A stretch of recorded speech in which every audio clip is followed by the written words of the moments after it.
Reiz dzīvoja brīnišķīgi ļaudis. Viņi dzīvoja cietumā. Cietums bija labi iekārtots, katram bija darbs, alga. Ārstēji izglītoja par velti. Dzīve bija viegli pelēcīga, bet ciešama. Cietuma režīms ir cietuma režīms, priekšnieki noteikti kārtība un disciplīna. Tie, kas dzīvoja augstāk, no kameru restotajiem lodziņiem redzēja pāri cietuma žogam.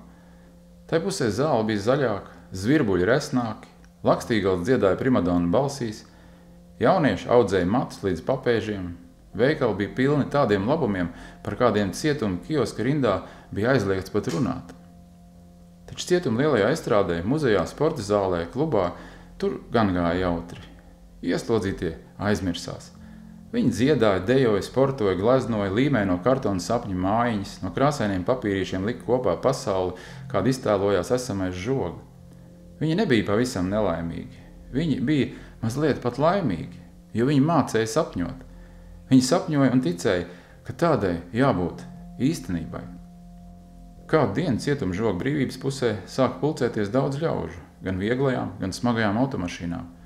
Daži bija atbraukuši ar tankiem un kaujas helikopteriem. Pāri visiem plīvoja plakāti.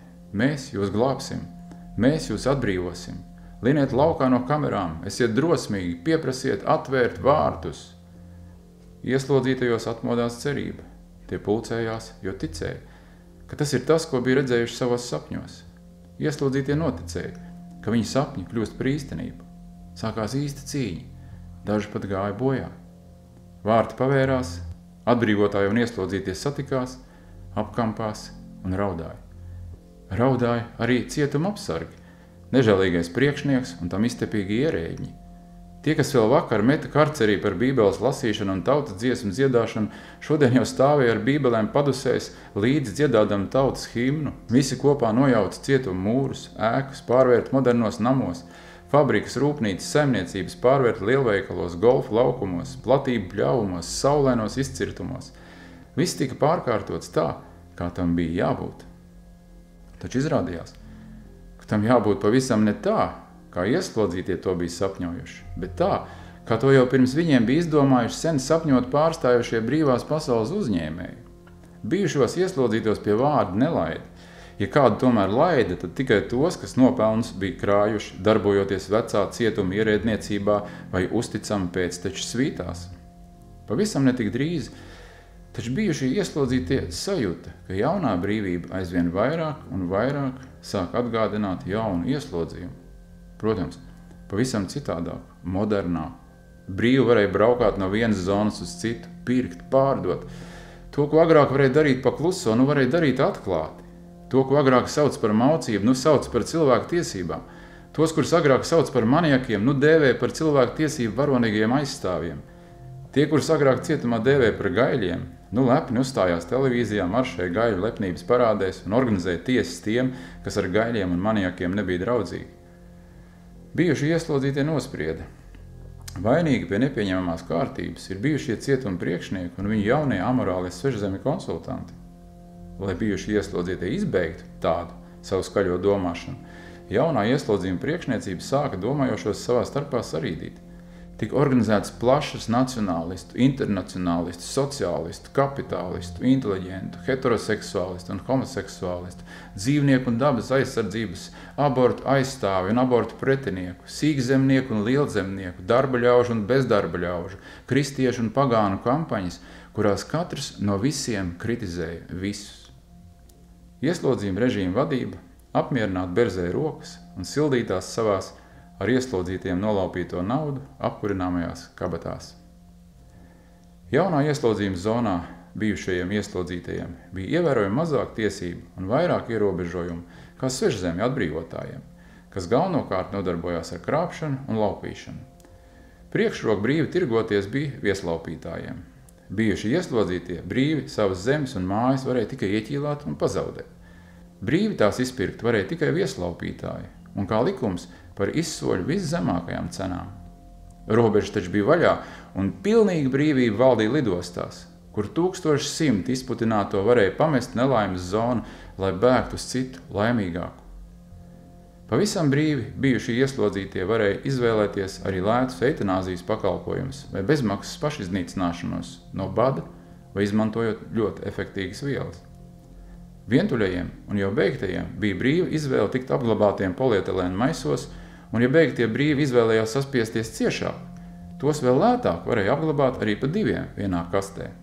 Tā dažu gadu laikā bijušie ieslodzītie, kas bija kļuvuši par jauniieslodzītajiem, sēdēja savās priekšnieku draugiem ieķīlāto īpašumu kamerās un domāja katrs savu kluso domu. Domāja, noskuma, vairāk un vairāk. Jaunā ieslodzījuma režīma mediji dienā jauniieslodzītajiem atgādināja: jūs tik ilgus gadus cietumā sabijušie paši neko nezināt, paši neko nevarat, paši neko nemākat. Jums pašiem šo zemi sen vairs nevajag. Jums pašiem šo zemi labāk vispār pamest un pārcelties par lētā darba tirgus vergiem uz pa īstam brīvo pasauli. Ja jums pašiem un šai zemē tā būs labāk, jo šurp no daudz nabadzīgākajām zemēm, tad varēs sadzīt par jums daudz čaklākos un par daudz smieklīgāku algu vergot gatavos vergus. Sēdēja ieslodzīties savās kamerās, līdz vienu ķēra apskaidrība. Mums visiem, kas šajā cietumā vēl esam pie pilna prāta, ir jāapvienojas un jāatgūst īsta brīvība. Tā, kur jau sen redzējām savos sapņos un kur jau sākām atgūt. Un šoreiz mēs būsim jau daudz gudrāki un mūs visus kopā vairs tik viegli neviens nepiekrāps. Atklāsmes ziņa ātri izplatījās pa cietuma kamerām un spārnoja visus. Slepeni tika norunāta visu brīvības cīņai gatavo ieslodzīto tikšanās. Tā notika seno nebrīvas laiku lielajā spīdzināšanas pagrabā, kurā bija ierīkota alternatīvās mākslas izstāžu zāle ar nosaukumu Iekšas uz āru. Svinīgajā, nozīmīgajā sanāksmē vārds tika dots katram, kam sirds dega par brīvību, kas sacīja zinām, kas un kā jādara, lai visi īstenotu gadu desmitiem sapņoto sapni. Cēlās nacionālists un bļāva. Vainīgi internacionālisti, tie kalpos svešzemju interesēm, lai iet ratā. Cēlās internacionālists un bļāva. Vainīgi nacionālisti, jo šķeļ tautu, lai paši iet ratā. Cēlās sociālists un bļāva. Sitiet kapitālistus. Cēlās kapitālists un bļāva. Pie sienas sociālistus. Cēlās inteliģents un bļāva. Vaina ir tumsonīgajā tautā. Cēlās apkopēji un bļāva. Pie sienas nodevīgo inteliģenci. Cēlās heteroseksuālists un bļāva. Kastrēt zilos. Cēlās homoseksuālists un bļāva, cietumā heteroseksuālistus. Cēlās knapi dzīves sīkzemnieks un bļāva, nosist lielzemniekus, tie kukuļo zonas priekšniecību. Cēlās apvēlies lielzemnieks un bļāva, spaidu darbos visus sliņķus no pāķiem. Cēlās kristietis un bļāva, bezdievis un pagāns uz sārtiem. Cēlās pagāns un bļāva, ar uguni un zobeni jūs pašus gabalos jāsacērt. Cēlās dzīvnieku tiesību aizstāvs un bļāva, suņiem tādas pašas tiesības kā cilvēkiem. Cēlās embriju nogalināšanas pretinieks un bļāva, pie sienas tos, kas nogalina embrijus. Cēlās embriju nogalināšanas aizstāvs un bļāva, brīvi cilvēki ir brīvi cilvēki, grib nogalināt un nogalina. Kā pēdējais cēlās brīvības atklāsmes autors un klusiņām nolasīja sanāksmes laikā radīto visu ieslodzīto brīvības manifestu. Mēs, apakšā parakstījušies, esam gatavi brīvībai vienam otru līdz pēdējam cilvēkam iznīcināt tepat cietuma teritorijā, lai cietuma priekšniecībai būtu mazāk rūpju un tā varētu nodoties bezrūpīgai dzīves baudīšanai par mūsu nopelnītajiem un mums nolaupītajiem līdzekļiem. Iestājās jēgas kapam atbilstošs klusums.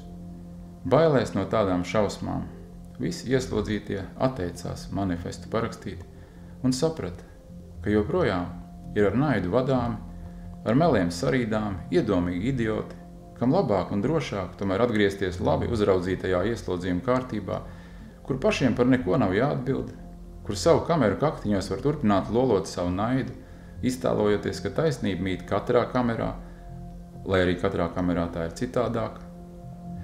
Tad atklāsmes autors piedāvāja citu, īsā manifesta tekstu. Labāk dzīves, nevis brīvs, nekā brīvs un beigts. To parakstīja pilnīgi visi, arī cietuma priekšnieks un apsargi. Visi, kas joprojām vēl nebija dzimuši brīvībai. Vai tu esi dzimis brīvībai?